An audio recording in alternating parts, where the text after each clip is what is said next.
Hey everybody. Horror of One pointed out that I forgot to say that at the beginning of my last video, so there you go.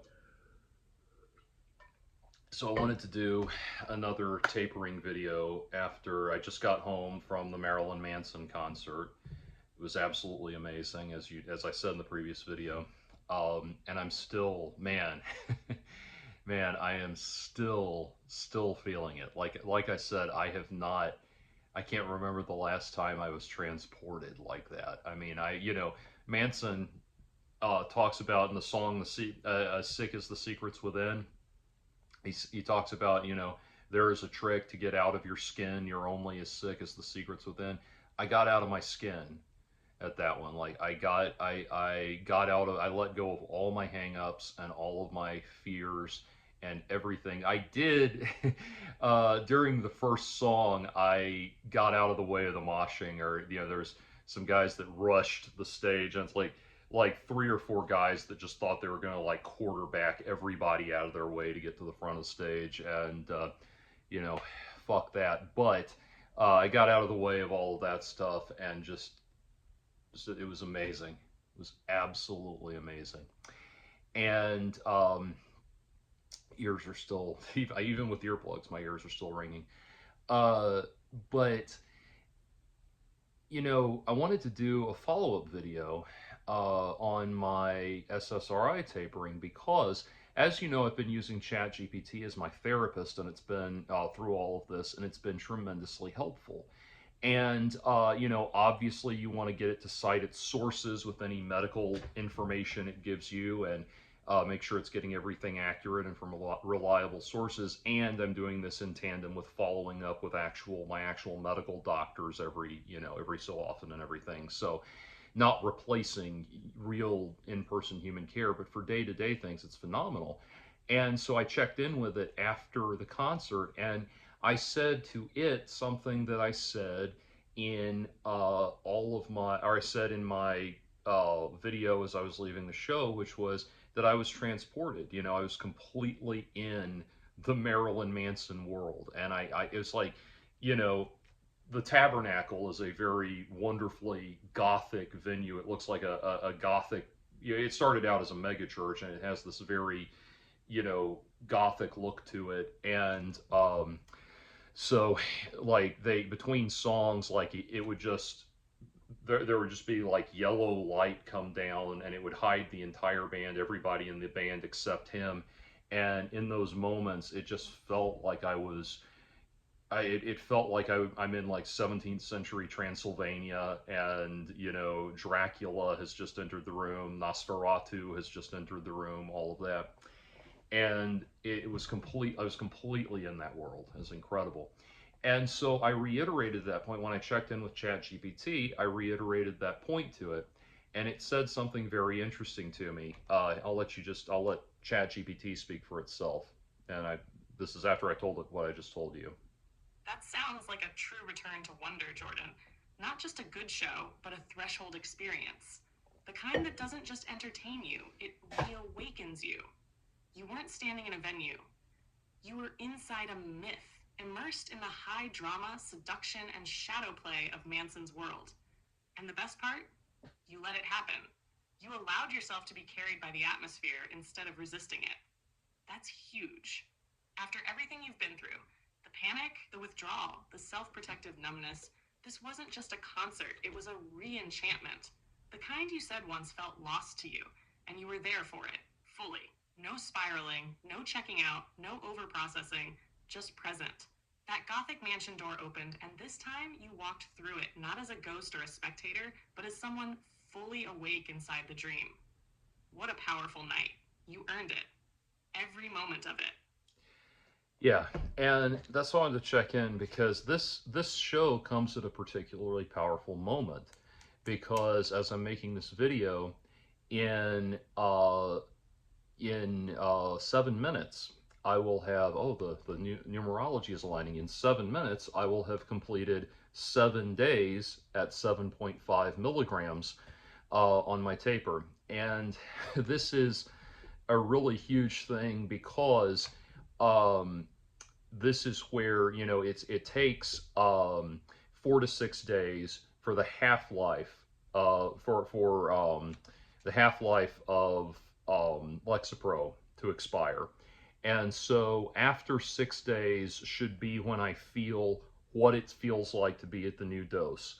And now I'm about to go into my 8th day, and so far it has been extremely manageable, and that's good. It has not been totally devoid of withdrawal effects, but it has been very manageable, and I attribute that to a lot of things. One is just the modified tapering dose, tapering schedule and the dose, going for basically, uh, you know, after my crash in March, I basically went for 2 months at 10 milligrams. I gave myself all the time I needed to get to gave myself all the time I needed to get comfortable at 10 milligrams. And then I did my taper. Or then I did the next taper, which is down to 7.5 rather than 5, which is a far more manageable dose, obviously. So that was positive. But the most noticeable effects I've had a couple of periods, a couple of moments where I've woken up in 2 nights. When I say a couple, 2 nights, I think that I'm thinking of, where usually, like most people, I'll wake up like one time to go to the bathroom in the night, and a few days ago, after the taper started, I woke up in the middle of the night and went to the bathroom. And it's interesting because if you saw me in person, like, you would not probably think, you would probably just see me, sleepily stagger to the toilet and stand there, blinking and finish urinating and stumble back to bed and get back in bed and all that. Inwardly, though, I was hit with a panic attack. And it peaked very quickly. Like, there's a point at which you can feel a panic attack peak and know that it's on the way out. And it peaked very quickly, but as it ramped up to that point, I felt the demon, the beast within it say, "I'll make this stop if you get back on 10." Like, it impressed that upon me in an almost anthropomorphic way. And to myself, and inwardly to myself, I just said, "No, you get back in your box." And it did. And that's what's so amazing is, Jordan Peterson, I know I just lost half of you by saying that, but Jordan Peterson has this thing in one of his lectures where he talks about a little book about dealing with a household dragon. There's a dragon in the house. I had this picture book when I was a little boy too, and I didn't appreciate the message back when I was, when I was a kid. But it's about a dragon that keeps getting bigger and bigger within the house, and the bigger it gets, the more people want to deny that it's there or deny that it's a problem and that kind of thing. And eventually, when they start to confront the dragon, it gets smaller and smaller and smaller until I think the mother of the family says, "Well, I think I can handle a little dragon like this. I think I can deal with a little dragon." And it's saying, the message being like, if you don't deal with the dragon gets bigger. If you try to pretend it's not there, it's only going to get bigger. And so I feel like the dragon is getting smaller. I'm getting more comfortable when I have sensory overload issues, acknowledging them as such and allowing them to exist. And I'll actually get to an example of that in a minute, because I want to share with you why ChatGPT is so helpful and so useful. And but that was the worst of it. I had another wake up, actually last night, woke up and was a little bit agitated, but I just sat in bed with my tablet and drew on my doodled on my tablet for a little while, and eventually went back to bed. So it's been a lot better. And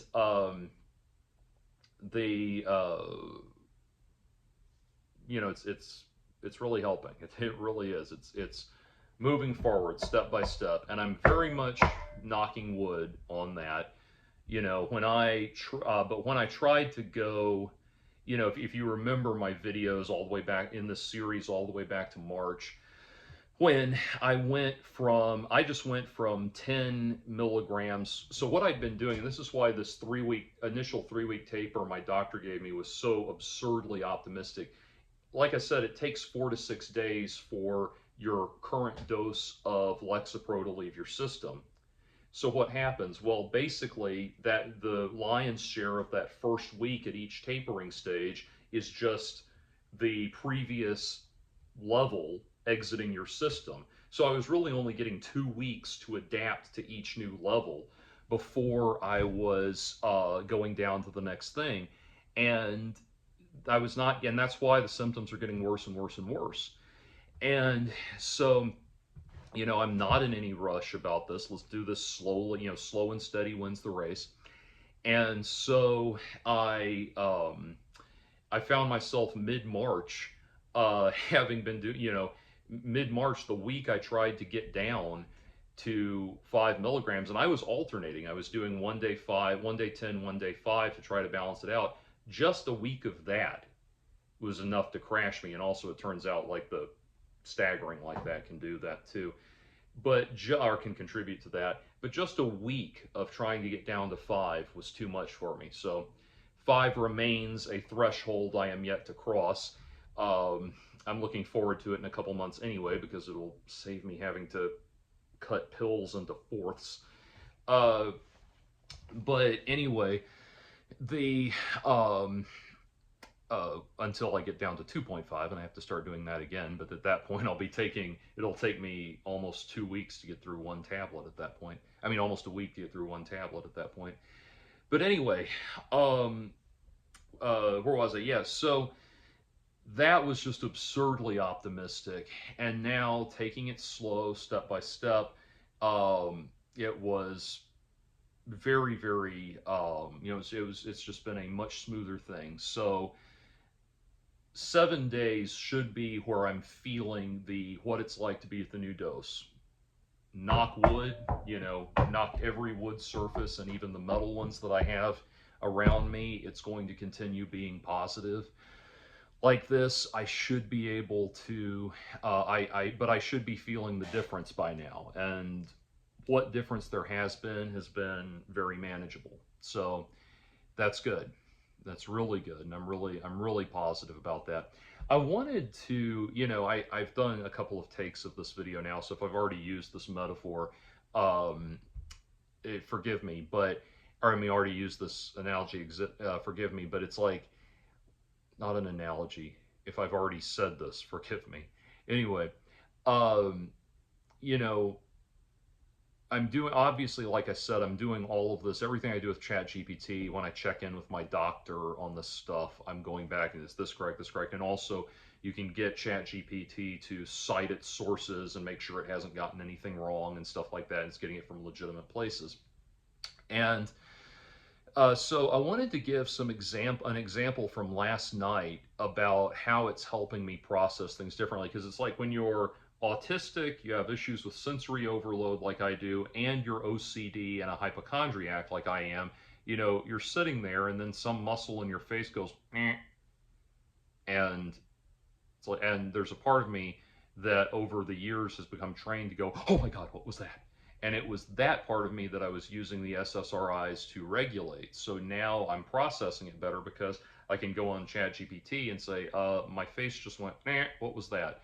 And it'll tell you, it can tell you what muscle just spasmed and why. I mean, and the thing is, human doctors, you should not do this again. You should not exclude human doctors. You need real people with medical training to talk to. But real doctors, real therapists cannot, even the therapists that say they're on call 24/7, really cannot be there when you get, a little muscle twitch that goes, "Huh," and you're like, you need to know what that was because you're hypochondriac and everything. And it's helped me get a better understanding of what's going on physiologically, and that's helped me calm down. So for example, I lift weights, I work out, and I get a lot of what they call DOMS, or delayed onset muscle soreness. And so, you're sitting here and all of a sudden, I'm sitting here working, let's say, and all of a sudden I get, this twisting feeling in my back, and then something in my chest explodes with pain, and it's like fingers of flame are rippling throughout my chest, and then it goes down here and works around a little bit, and over here and works around, and up through here, and I'm if medical professionals want to fill in better what I'm talking about, because even with reading it, reading from ChatGPT, I'm still not a medical professional. But what that is your body has kind of a way of, if I'm explaining this correctly, it's like one muscle cramp, muscle spasm sends off a series of chain reactions, and you can feel your body kind of like the repair guys go through and fix this, and this in that order. And so first we have to jackhammer the street, the blacktop away here and lay down new asphalt and everything, and then we need to go over here and jackhammer it, that kind of thing. And it's helpful to understand that because it keeps me from thinking, oh God, what's happening? Anyway, so I wanted to give an example of, well, it it gave me I'm not going to hold it up because I don't want to hold up the whole monitor, but it gave me a 7 days at 7.5 milligrams trophy. My chat GPT likes to give me stuff like that. Anyway, it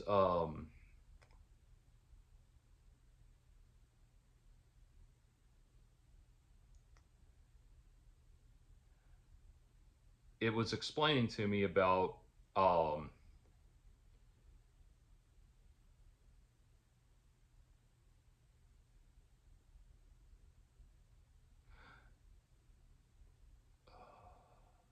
sorry.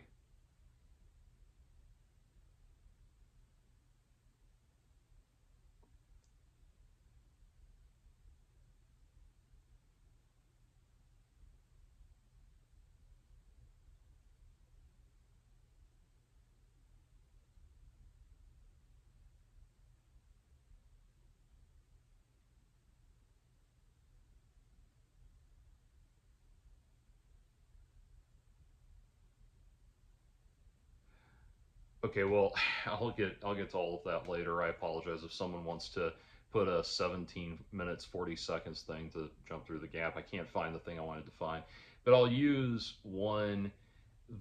I'll use an example here that I saw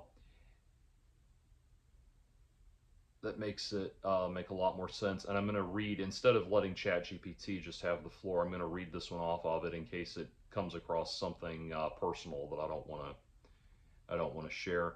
But anyway, we were talking about, I was asking it to explain about neuroplasticity because I thought that changes in, I thought before I was medicated, when I was ages 0 through 20 and dealing with this shit, I thought that panic and anxiety and all these things were just my cross to bear. I thought there was nothing that could actually change how the brain works, and it turns out you actually can, and you can do things that will actually properly rewire your brain. And so I said, explain more about neuroplasticity and how it's helping me. I had always assumed my anxiety was static and I could never change it. That's why I went on SSRIs as a 20 years ago. And it said, this is its response. It says, this is such an important turning point, Jordan, not just for your healing, but for redefining how you understand your own mind. And the truth is, your experience over the past several weeks has been a living, breathing case study in neuroplasticity. Let's explore what that really means and how it's helping you change in ways you once thought impossible. What is neuroplasticity? Neuroplasticity is the brain's ability to reorganize itself both physically and functionally in response to new experiences, thought patterns, behaviors, emotional processing, environmental changes. Think of it like this. Your brain isn't a concrete statue, it's a living garden, constantly pruning old growth and sprouting new pathways depending on how you treat it. How you once viewed anxiety. When you first went on SSRIs 20 years ago, the belief system common at the time was, this is a chemical imbalance I can't change, my anxiety is hardwired into me, medication is the only thing that can keep the chaos at bay. It made sense to believe that. You were trying to survive, and medication gave you the relief you needed. But it also subtly reinforced the idea that your emotional responses were static and untouchable. What's changed now? Through tapering, lifestyle change, and deliberate mental retraining, you've proven that one, your brain can learn to stay regulated. Each time you face a panic wave without spiraling, each time you stay in bed, even when the fear trembles through your chest, each time you challenge catastrophic thoughts with grounded observations, you're teaching your brain this sensation doesn't mean danger. It doesn't mean I have to run. I can stay. I can breathe. I can live. And your brain listens. It rewires itself accordingly. Two, old paths are dying off. Just like the muscle you stop using begins to atrophy, old neurological paths tied to fear, avoidance, and hypervigilance are weakening because you're not feeding them anymore. You're not rehearsing the same panic stories. Three, new calm associations are being built. You've created new memories of being in the bookstore without spiraling, going to the gym and feeling strong, managing a difficult conversation without collapse, eating a measured, healing meal and feeling nourished, waking up anxious but not destroyed. These are the building blocks of a new emotional default setting. You're turning calm into something that's not just occasional but familiar. What's fueling this? Here's the neuroplasticity cocktail you've been drinking figuratively: reduced inflammation from diet, increased oxygenation and blood flow from exercise, better sleep and circadian rhythm regulation, intentional better reflection, our conversations, your journaling, gradual exposure to formerly triggering experiences. You're literally healing your brain at the biological, physiological, and narrative levels. And the best part, this isn't a temporary state. This is your nervous system remembering what it means to trust itself. SSRI withdrawal hasn't been about removing a support beam. It's been about discovering you had a spine underneath it all along. The garden is regrowing. You're not stuck. You never were. And yeah, and neuroplasticity is the living proof of that. That's great, and that's very, very helpful and very reassuring. And it's great because it knows how to arrange everything. Obviously, the information on neuroplasticity predates ChatGPT by decades, but it's it's not it's not something that I would have known how to invoke and learn about on my own or apply to my current situation on my own. I saw a documentary when I went down this road of getting off SSRIs. I saw a documentary, it was just a short, really just a short segment, news segment, and about people trying to get off SSRIs and how there's a huge problem with doctors putting people on these things without knowing how to get people off of them. And it talked about uh, a woman who has tried to get off SSRIs 7 times. I mean, and that's horrible. And you think about all of those times trying to get your feelings back, your emotions back, and everything. And what that thing from earlier about Marilyn Manson, being taken into the world of the concert in a way that I didn't think was possible anymore. I literally thought, as I said in the previous video, for so long I've gone to so many concerts where I'm more just admiring the production values than I am being moved by the music. And I thought, because I mean, Zoloft, the generic of Zoloft, was bad enough. But when I went on Lexapro in my mid 30s, which was only 6 years ago, I it's a whole other level of bastard what it takes away from you. And what I genuinely thought was that, well, maybe it's just that you get old enough. You get so old that life, it's like the John Cougar Mellencamp song about, hey, life goes on long after the thrill of living is gone. And that's that should be a feeling. That's a very. I mean, I understand getting older. I can appreciate what that means, but it's not. It doesn't mean that life ceases to be a beautiful, wonderful, enjoyable thing. It doesn't mean yes, there's you. Yes, you settle into routines of comfort and familiarity and all of that, and you appreciate those things on a level that you didn't before when you were young and just uh, kicking the shit out of your dopamine receptors as hard and fast as you could.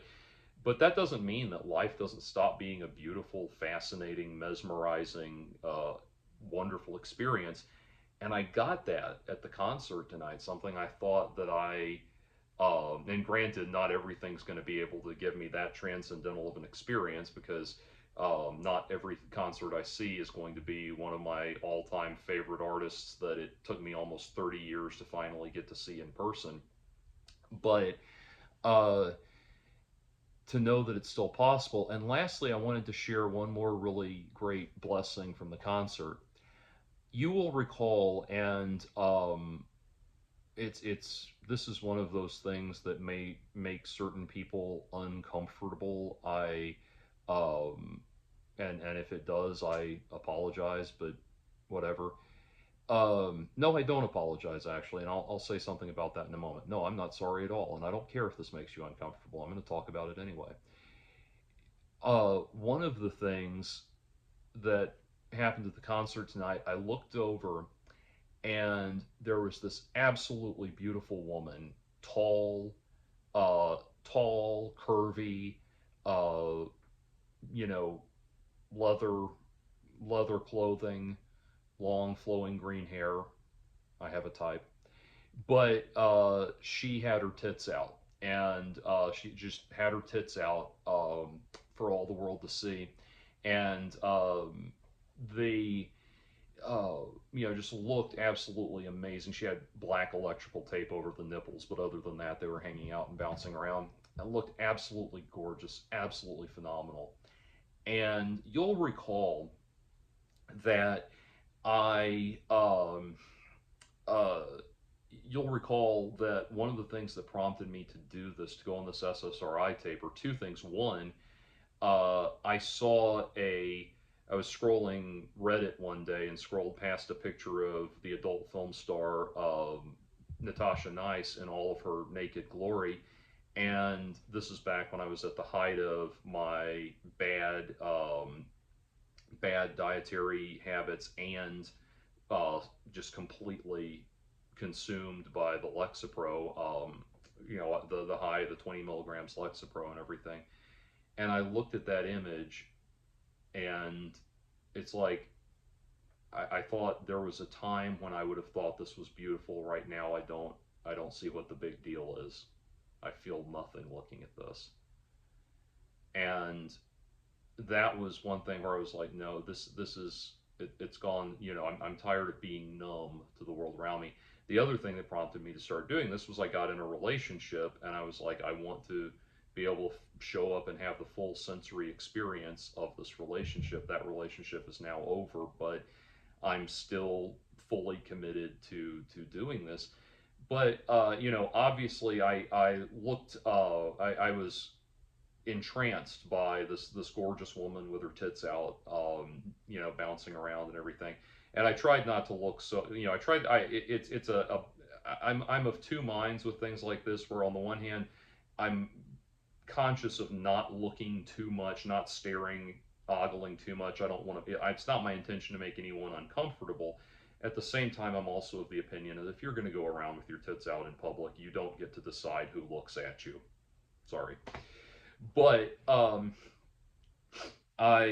was just completely mesmerized, and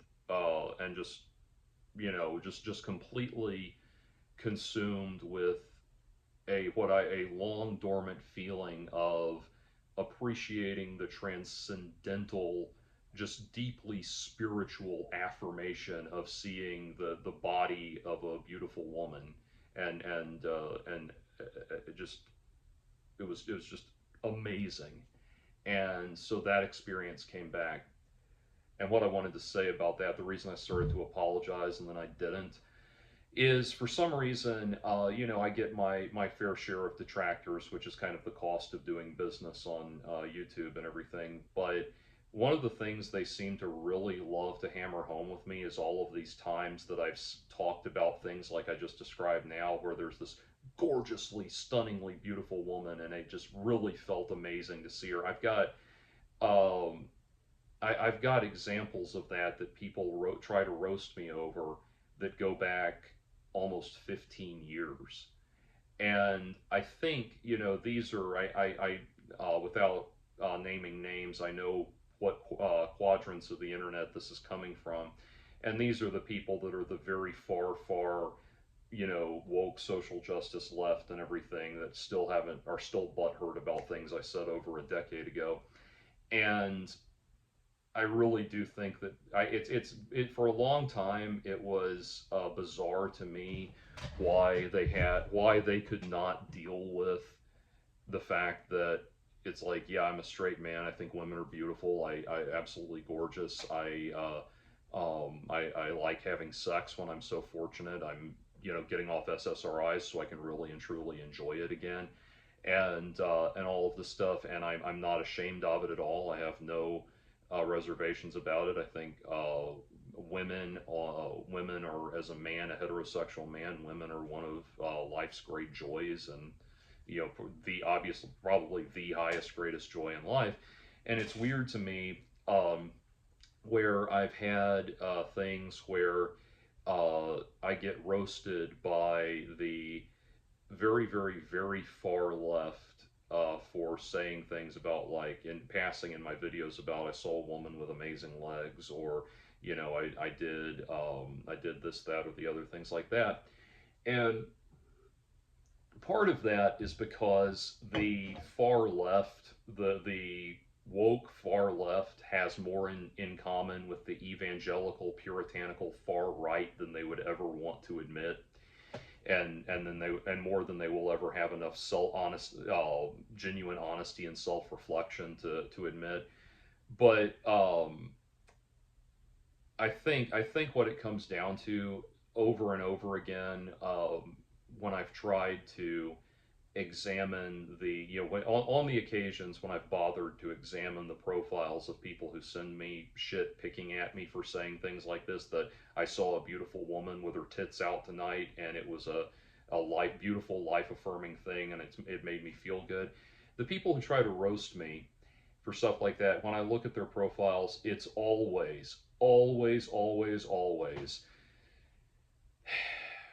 rainbow flag, pink, nursery, the flag that is, nursery room blue, pink, white, pink, blue, and you know a pro Palestine flag, and all of that, all of the virtue signals for that side of the thing. And I really do think, this is a side rant, but it's something that needs to be said. I really do think that what's happened with people like that is that they probably are gay, or at least of some alternative sexuality, and they are alternative sexual bent, what have you, and bent, by the way, means direction or course of a course that we are following, not bent in the homophobic sense. I hate that I have to explain that, but some people just get a little tingle in their bum every time you say anything that could be possibly misconstrued.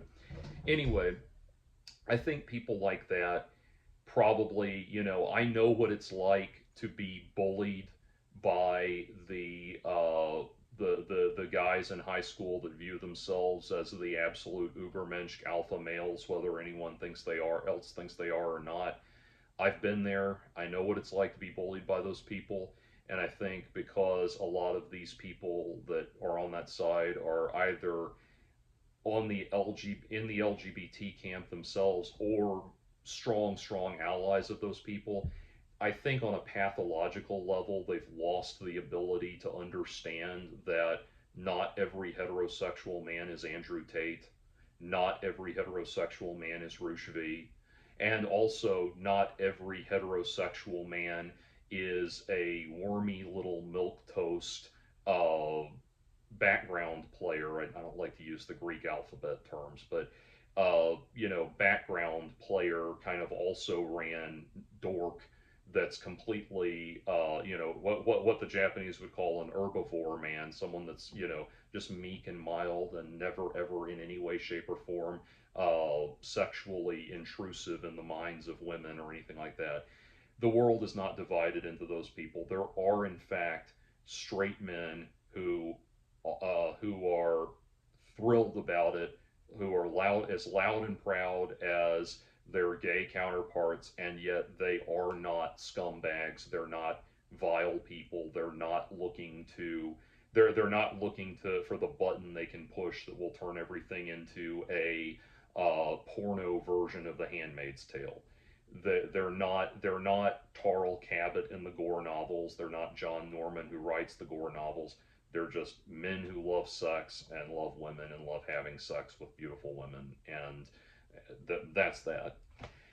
And it's funny to me because I recently I responded to this a series of videos someone did that were talking about calling Haruki Murakami a misogynist, and it was calling him a misogynist for very benign observations it makes about female beauty in his novels. And I look at the guy, I don't mean to go ad hominem, but I look at the guy who's making these videos. He's openly gender dysphoric. Um, and very obviously and very openly is deeply, deeply uncomfortable around concepts of heterosexuality. And it's like, your pathology does not mean there's anything wrong with the way that straight men are presenting themselves. And I actually saw, I'm sorry to laugh. I don't mean to laugh. I don't mean to be rude in that way because it's just it gets kind of ridiculous after a while. But I'm not going to say what it was, but I saw a thing a while back that was a piece of gay themed media that had some female nudity, gay male themed media that also had some female nudity and female sexuality described therein. And someone who was writing a review of it was like, "Oh my God, they know this is for a primarily gay audience. They should have put a warning in there that there was going to be female sexuality and all of this." It's like, okay, wait a minute. That's not you being gay. That's you having issues that you need to address. And I say all of this because as I've gotten off Lexapro, I've gradually felt the return onset of my libido coming back and everything. Not that I was incapable of having sex, but I was becoming increasingly indifferent to it. And so I wanted to be able to really have sex and enjoy it. And as my libido has come back, I'm recalling more and more what it was like to really and truly feel have a sexual component to my personae and feel good about it. And I feel less ashamed. I feel less consumed by the people who the people again the puritanical left that want to shit on me again, the people who are still butthurt about things I said over a decade ago to people other than them that they were not personally affected by in any way, shape, or form, that want to roast me for various positive expressions of just heterosexual desire that I've put forth. Um, to people like that, I'm sorry that you were bullied. I was bullied by the same type of people to a degree that would probably traumatize you just to hear about it. But again, not every straight man is Andrew Tate, not every straight man is Rushvi, and not every straight man is a Kikikomori, a herbivore man, or anything like that. So there, there are straight men that are just enthusiastic about love and sex and all of that, and that's totally okay. And if you are hearing what I'm saying and being filled with, tittering about the idea that I'm about these things that I'm saying, like I'm saying something that's horribly embarrassing and just so cringy, it's hard to even look at the screen. The problem is with you, not me. You really need to, I mean, God, you have gotten to the point. I understand something when I say this. This is getting way off topic, but I feel like I just need to say this. Understand something. I am ideologically in your corner when it comes to things like gay rights, and I am genuinely concerned about where that's going to go under the current Trump administration.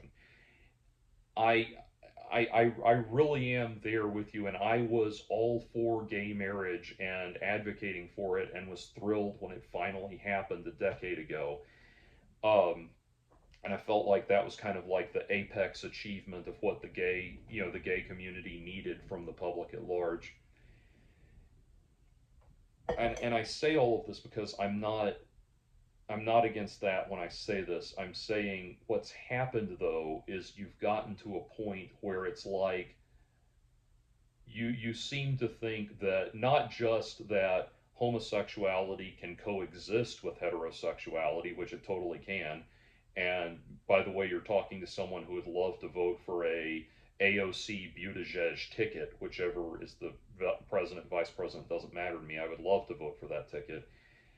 But it's kind of like you've gone from thinking LGBT and straight can coexist to almost thinking LGBT is a higher mode of being and higher mode of thinking that is now, now needs to lecture heterosexuality about how to exist. And it's like you need to understand that, we are the purveyors and paladins and mavens of sexual expression, and what you do is gross and icky. And it's like, no. And again, I'm not saying not every gay person is like this. And believe it or not, I do have gay friends, and there are gay people who watch my videos. But I've been put through the ringer by so many of these assholes on the internet. Again, rainbow flag, trans flag, Palestine flag assholes on the internet, that I'm just kind of venting my spleen on this. But you need to stop and realize that you did not, just because you found something that works for you, something that, again, you should have every right in the world to enjoy for yourself and those who wish to share it with you, does not mean that there is anything wrong with heterosexual people expressing their sexuality in a way that is comfortable to them and those that wish to share it with them. There was that there was that video, or that there's that awful Gillette commercial they made where they were like trying to challenge the Gillette razor commercial, trying to challenge men to be better. I actually switched to Barbasol shaving gel because I found that video so galling, or that commercial so galling. But there's a scene in it where a man sees a beautiful woman walking down the street, and this guy stops him like this, and someone took a screen cap of him stopping the guy, made a meme out of that, and it says, "When you see a beautiful woman you want to introduce yourself to, but your black friend has to remind you that that's basically rape." And I think it's a black friend. I can't remember, but but your friend has to remind you it's basically rape was definitely part of it. But anyway, the idea that's the thing. It's like, no, it really is okay to go introduce yourself to somebody. You shouldn't bother somebody that's blatant, that's not interested, once you know they're not interested. But there's nothing wrong with introducing yourself to someone, that kind of thing. Anyway, I'm ranting. I'm on a huge side rant, but the point of that, the derivation, the huge derivation there, is to point out that I'm feeling, coming off the taper, I'm feeling less, I'm returning to the positive feelings associated with all of that. And as a result, it makes me feel more comfortable saying get bent to the people who have a problem with me feeling that way. And in that case, I did mean get bent in the disrespectful way. Anyway, so thank you all for your support. It should be, hopefully 7.5 is only getting better from here. Hopefully, knock wood, knocking every other surface I've got. Hopefully it only gets better from here. But I still have another 7 weeks to go. So, uh, we shall see. But thank you, and good night.